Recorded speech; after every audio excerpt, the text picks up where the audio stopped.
أَمَّن يُجِيبُ الْمُضْطَرَّ إِذَا دَعَاهُ وَيَكْشِفُ السُّوءَ وَيَجْعَلُكُمْ خُلَفَاءَ الْأَرْضِ أَإِلَٰهٌ مَّعَ اللَّهِ ۚ قَلِيلًا مَّا تَذَكَّرُونَ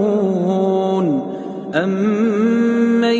يَهْدِيكُمْ فِي ظُلُمَاتِ الْبَرِّ وَالْبَحْرِ وَمَن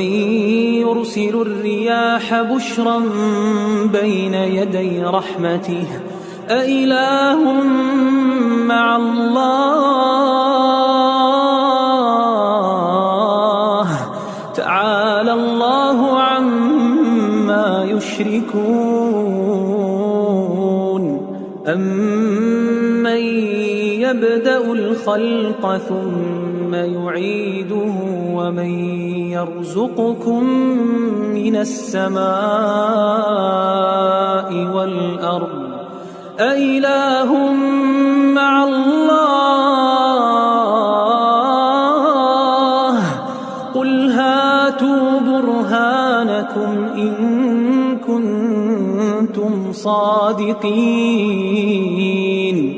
قُل لَّا يَعْلَمُ مَن فِي السَّمَاوَاتِ وَالْأَرْضِ الْغَيْبَ إِلَّا اللَّهُ